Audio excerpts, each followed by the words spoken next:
Howdy folks, I'm going to run through some basics on the guitar for Jimmie Rodgers' That's Alright, which we'll be doing next week. The first run through, I'll just run through basic patterns in the key of E, 12-bar blues, and then we'll look at some of the specific things that Jimmie Rodgers brings to the table on this track. Alright, so playing in the key of E, we make an E chord, and with the thumb we're just going to play a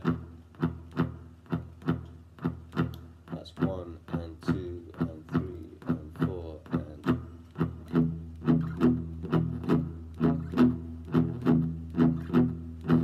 and then make your A chord.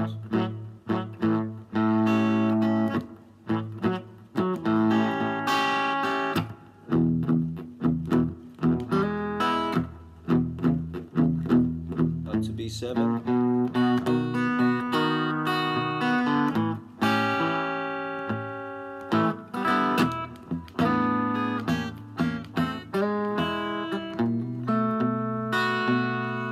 So, any things to point out there? The E chord, you're just making a normal E chord and you're just releasing the other fingers on the chord a little bit, so you don't get this sound. You don't want that sound. You really just want the middle finger on the B moving up to C sharp. It's a bass line, you know.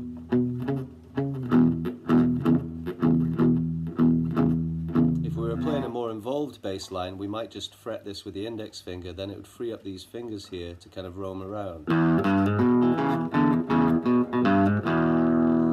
for the most part in this tune we're not really doing that, so we can hold the E chord and that frees us up to kind of add rhythmic punctuation wherever you see fit. So don't do that.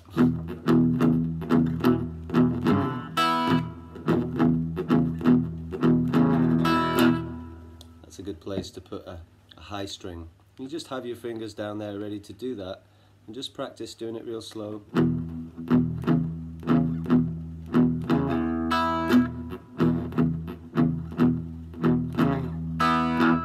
be sure when you do that upstroke, just in case you catch any of the strings, you do it when you return back and you're actually holding the E chord. So if you catch the whole thing, it's going to sound good. Alright, now moving on to the A chord, just the same idea, we're just flattening the index finger there. Maybe quite useful to put your second finger on the 7. It gives you an A7 chord, and then it frees up your ring finger to do that move. So you can just sit on that A7 and go like so.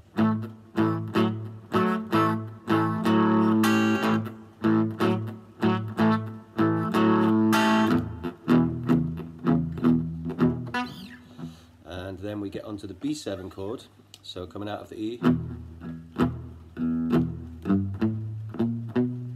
Did a little walk there just from G, A string, open, B flat, and then second finger lands on the B7, which allows you to form the chord. You've got your 3 fingers like so, second finger, first finger, ring finger, in a kind of triangle shape, and then put the pinky on the high string and you get that note as well, the F sharp.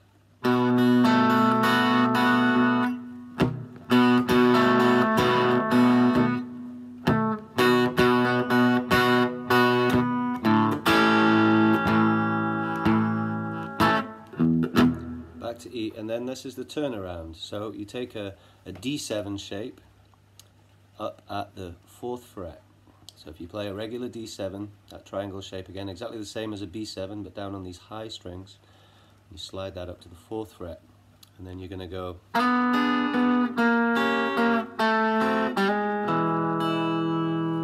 that again.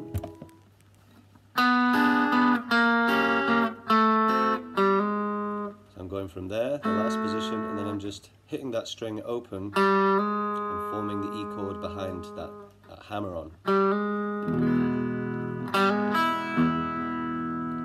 Alright, now let's look at some of the little riffs that Jimmie might put in there. So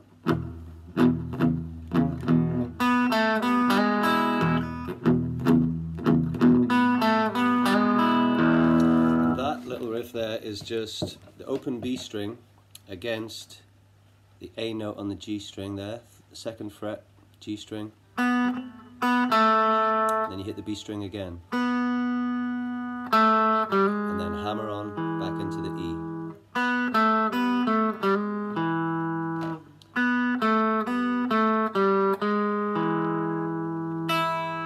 Catching the high E string.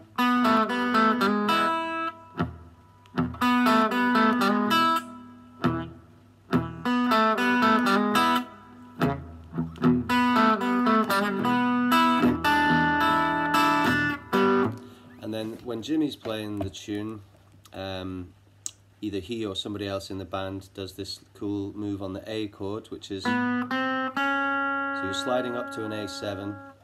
If you imagine playing an A7, take your fingers off, you play the open B string, 1, and you step onto the first fret on the B string with your A7 shape, and then slide up again. So 1, 2, 3, like so. That's how you begin. When you land here, you're going to immediately be playing the 7.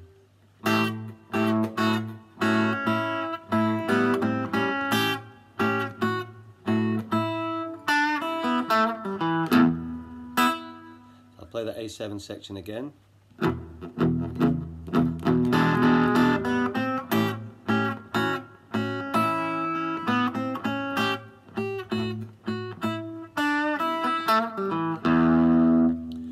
Riff at the end, hitting the note of D on the B string, bend it up, play the open E string, and then you jump to G string, 3rd fret, 2nd fret, note of A, and then you're hammering on to B flat, pulling off, landing back at E. So put that together. You could hit the open B string again if you wanted as well, kind of like this.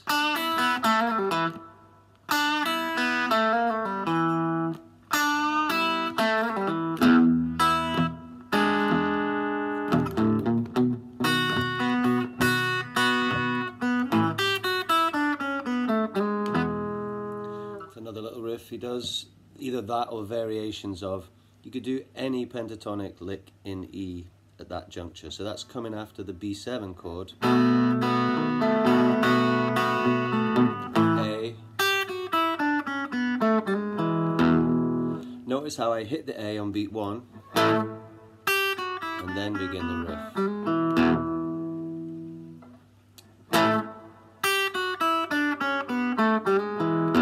And again, that riff is descending from the note of G to F sharp, off, and then the same thing on the next string, on the B string, and then you move the idea just across to the G string, and then you do your hammer on, back to E.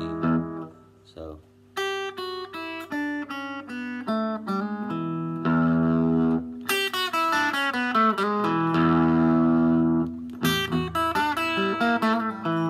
You can just play around with that riff as long as you end on time, doesn't really matter what you play there. As long as you get there. Okay, so let's have a look at some of the things you might do in the solo section. So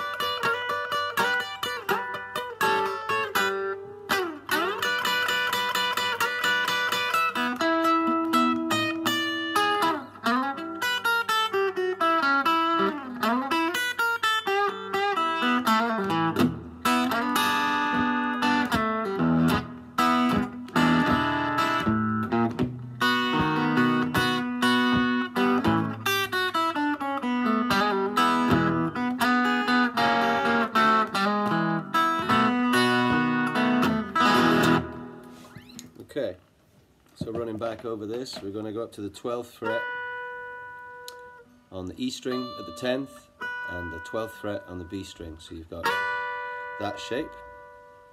And then the next shape is closer together. So this one is over 3 frets, this one is over 2 frets. So that's 9 and 10, E string, B string.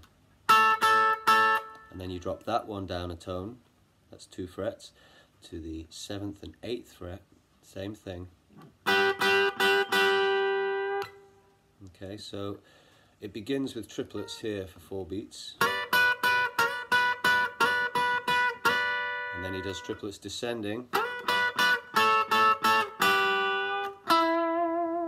Doesn't really play that note very clearly, but that would be your E root.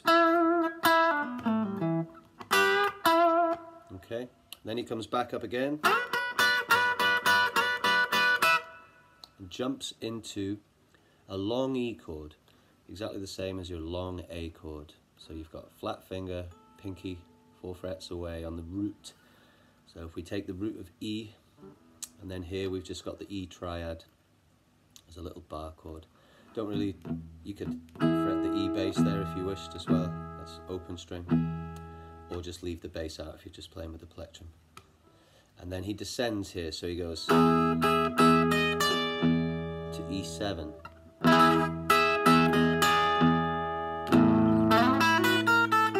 Into that wonderful A riff. So let's just run back through that E part again a little bit. So triplets, 1, 2, 3, 4, descending, 2, 3, 4, and again, 1, 2, 3, 4, chord,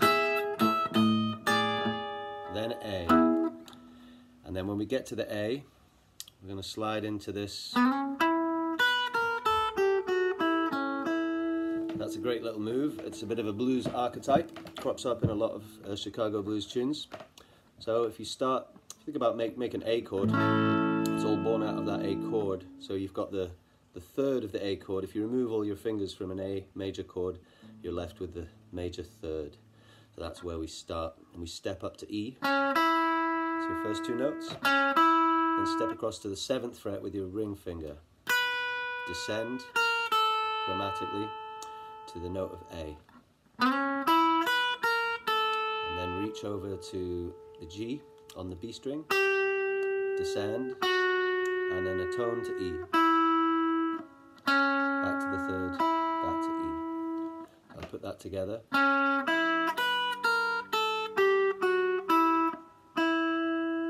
That was 1 cycle, and then he'll play a variation on the repeat. He might go.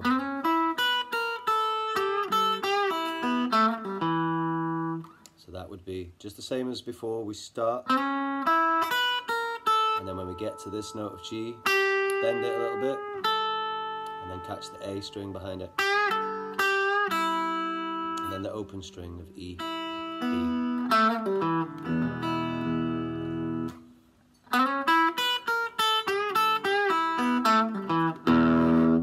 Something like that. Really, as long as you're in time, you can make up your own variation of this, you know. One thing I was doing was just practicing like an infinity loop of it. So if you play this and stop there, then go back to the A note and ascend,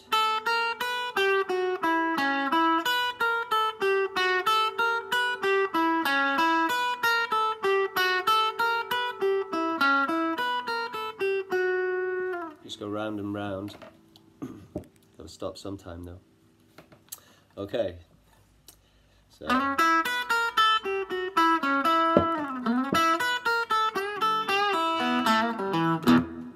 would be it in time. Let's play that again 1 time slowly. 2, 3, 4.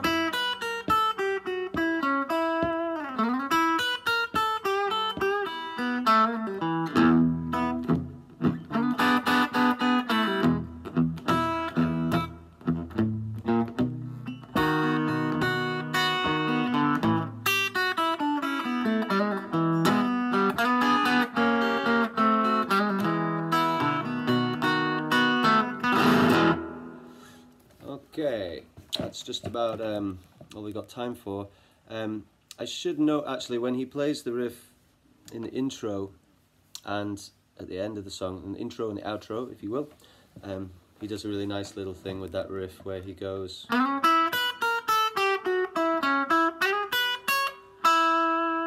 really cool. So in the intro he does 4 bends here at the 7th and 8th fret, straight into what would be a B7.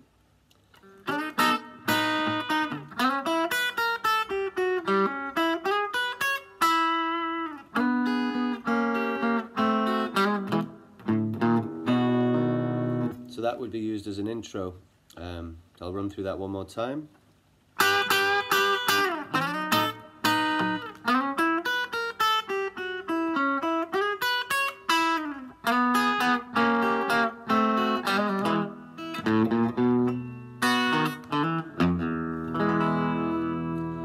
Sounded like a dog's ass.